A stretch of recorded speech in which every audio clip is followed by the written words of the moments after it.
Good morning students, कैसे हैं आप सब। आई होप कि आपने पीछे का सारा काम कंप्लीट कर लिया होगा। फिर भी अगर किसी का रहता है मुझे कांटेक्ट करें, मैं आपको मटेरियल प्रोवाइड करा दूंगा। क्वेश्चन आंसर्स, कीवर्ड्स, कुछ भी है पेंडिंग सब कंप्लीट करें। और मैं मान के चल रहा हूं कि आपने कंप्लीट कर लिया है। और स्टाफ के साथ डिस्कशन हुआ है कि 7th चैप्टर जो है आपका वो छोड़ दिया जाए और हम 6th के बाद सीधा 8th चैप्टर करेंगे। 8th चैप्टर है सेल स्ट्रक्चर एंड फंक्शन। तो सेल के बारे में आज हम पढ़ने वाले हैं कि सेल है क्या, इसकी डिस्कवरी कब हुई और ये क्या चीज़ है। You have already learn that things around us are either living और नॉन लिविंग। आप सबको पता है कि हमारे आसपास जो चीज़ें हैं वो या तो जिंदा हैं या मरी हुई हैं।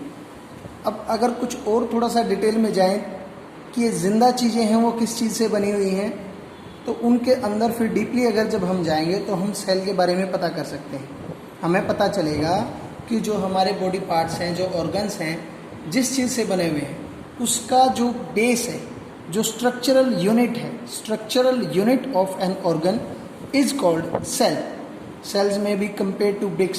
सेल को आप एक ईंट की तरह मान सकते हैं कि जैसे ईंटों से दीवार खड़ी की जाती है तो ऐसे ही सेल से टिश्यू बनते हैं। सेल हो गई दीवार, ब्रिक ईंट, दीवार हो गई टिश्यू, और पूरी दीवार से मिलके जो बिल्डिंग बनी उसको बोलेंगे हम बॉडी या ऑर्गेनिज्म। ठीक है, फिर से रिपीट कर रहा हूँ। सेल को हम एक ईंट की तरह मान सकते हैं। कई सारी सेल्स मिल के, जैसे कई सारी ईंटें मिल के दीवार बनती है, ऐसे ही कई सारी सेल्स आपस में जुड़ के एक टिश्यू बनता है और टिश्यूज मिलके फिर ऑर्गन बनाते हैं। ठीक है, सेल की डिस्कवरी कब हुई थी? एक साइंटिस्ट थे रॉबर्ट हुक, जिन्होंने 1665 में एक पेड़ की छोटी सी स्लाइस को माइक्रोस्कोप में रख के देखा और वो उन्होंने क्या पाया कि जो कॉर्क है, जो ट्री की जो स्लाइस है, उसके अंदर छोटे छोटे बॉक्सेस बने हुए हैं, जैसे शहद के छत्ते में बॉक्सेस होते हैं, ऐसे इस तरीके के बॉक्सेस बने हुए थे। उन्होंने उन बॉक्सेस का नाम दिया सेल, CELL। वहां से इनका नाम पड़ा है सेल। असल में वो बॉक्सेस मरी हुई सेल थे। They all were dead cells. Cells of living organism could be observed only after the discovery of improved microscopes. जब अच्छे वाले इम्प्रूव्ड माइक्रोस्कोप्स, जिनकी मैग्नीफाइंग कैपेसिटी, जो काफ़ी बड़ा करके दिखा सकते थे ऑब्जेक्ट्स को, चीज़ों को काफ़ी साफ साफ दिखाई देने लगा, तब जाके हम और ज़्यादा पता कर पाए सेल के बारे में। और आज हम काफ़ी कुछ जानते हैं कि सेल्स होती क्या है, कैसे काम करती हैं। तो let's study about this cell. जैसा हमने पहले बताया, both bricks in a building and cell in the living organism are basic structural unit. जैसे कि किसी बिल्डिंग में ईंटें, वैसे ही किसी लिविंग ऑर्गेनिज्म में सेल, दोनों बेसिक स्ट्रक्चरल यूनिट होती हैं। ठीक है, the building through built of similar bricks have different design. एक बिल्डिंग बनती ईंटों से ही है, उसके डिजाइन और शेप अलग अलग हो सकते हैं। ऐसे ही लिविंग ऑर्गेनिजम्स की बॉडी, उनका स्ट्रक्चर, उनका शेप एंड साइज अलग अलग हो सकता है, लेकिन वो सब सेल से ही मिलके बनी होती हैं।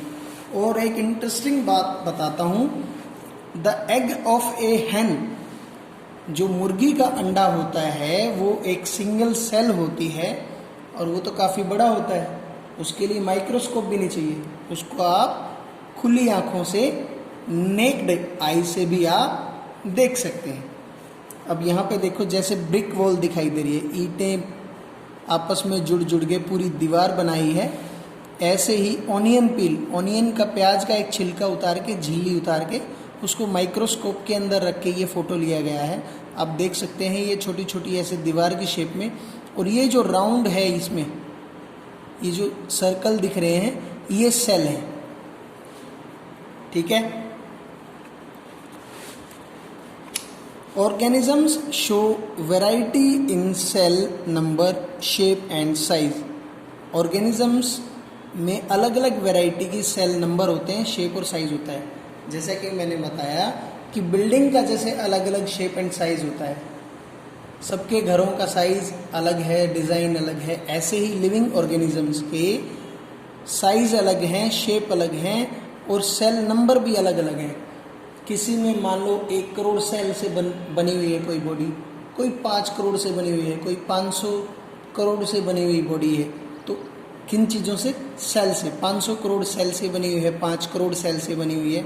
ऐसे करके सेल भी अलग अलग होती हैं, शेप और साइज भी अलग अलग होता है ऑर्गेनिजम्स का, ठीक है।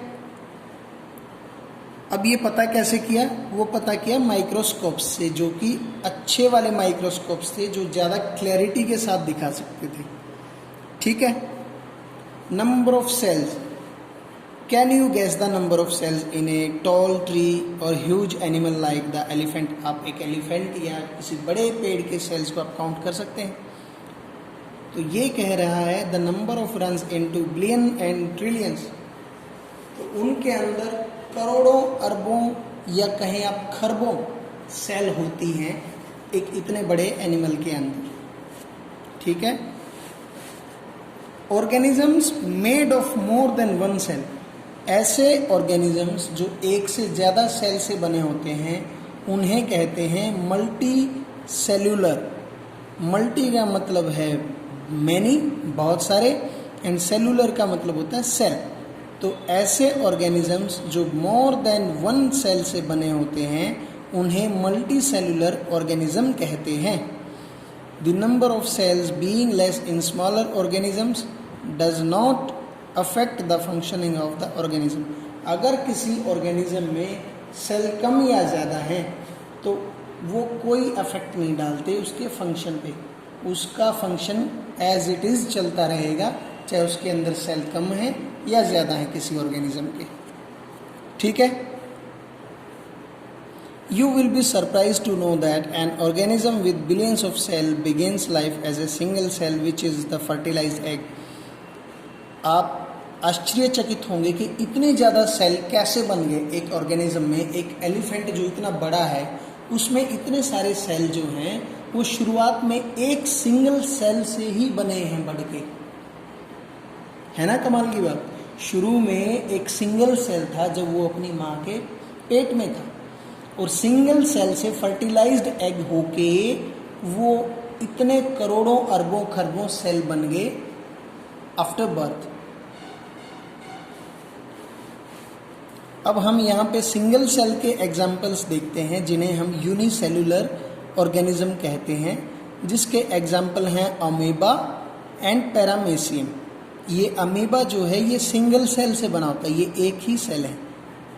ये बैक्टीरिया कह सकते हैं, पानी में, गंदे पानी में मिल जाएंगे ये। अगर गंदे पानी को माइक्रोस्कोप के अंदर देखें स्लाइड से तो वहाँ पे अमीबा दिख सकता है, और इसकी इरेगुलर शेप होती है, कोई रेगुलर शेप नहीं होती है। आप इसको कैसे भी बना सकते हैं, आड़ा तिरछा, ऊंचा नीचा, बस इसके अंदर एक दो ये पार्ट हैं ये डाल देंगे तो वो अमीबा ही कहलाएगा। ज़रूरी नहीं है हर अमीबा की यही शेप होती है। ये जो इसके पैर निकले हुए दिख रहे हैं इनको बोलते हैं फाल्सपोडिया, स्यूडोपोडिया, इनको बोलते हैं स्यूडोपोडिया।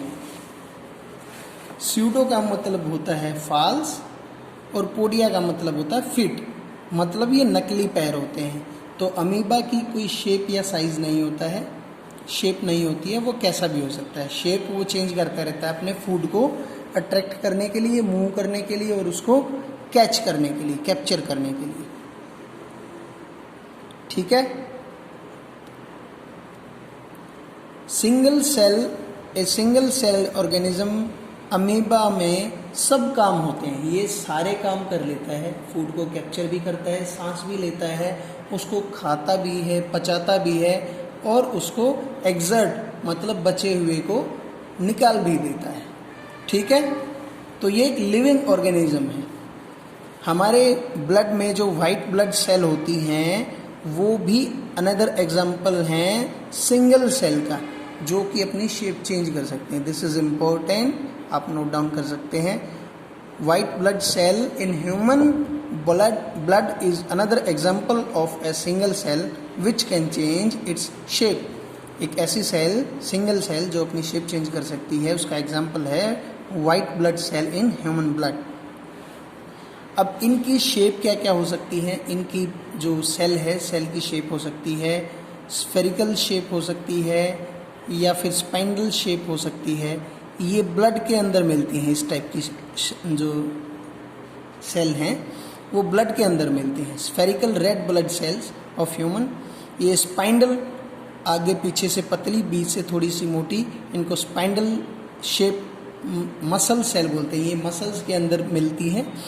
और ये वाली होती हैं लॉन्ग ब्रांच्ड नर्व सेल, जो ये नर्व है, ये नर्व सेल से बनी होती है। ये पेड़ की ब्रांच की तरह दिख रही हैं आपको, आप देख सकते हैं ब्रांचेस से निकली हुई हैं इसमें। और ये क्या काम करती हैं? The nerve cell receive and transfer messages there by helping to control and coordinate the working of different part of the body. ये नर्वस सिस्टम में अहम रोल प्ले करती हैं। ये मैसेजेस रिसीव करती हैं और ब्रेन को ट्रांसफ़र करती हैं, जिससे कि बॉडी पार्ट्स जो हैं प्रॉपरली काम करते हैं। ठीक है, अब आप आइडिया लगा सकते हैं कि कौन सा पार्ट है सेल का जो शेप देता है। वो होता है बच्चों मेम्ब्रेन। मेम्ब्रेन जो है सेल को शेप प्रोवाइड कराता है।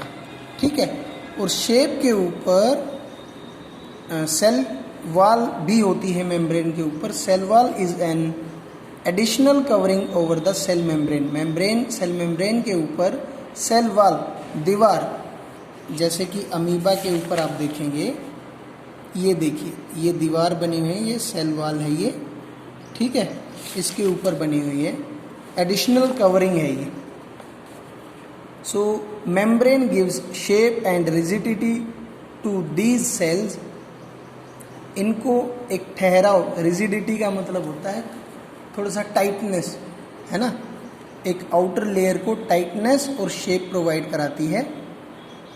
Bacterial cell also has a cell wall. Bacterial जो सेल हैं, बैक्टीरिया में जो सेल पाई जाती है, जैसे अमीबा में दिखाई, उनकी भी सेल वॉल होती है। तो आज के लिए बच्चों इतना ही। अगर आपको कोई दिक्कत आती है आप मुझे कांटेक्ट कर सकते हैं। ना समझ में आए एक बार फिर से वीडियो को रिवाइंड करके देखें, कम से कम 2 बार देखें, बहुत अच्छे से आपको समझ में आ जाएगा। तब तक के लिए बाय बाय।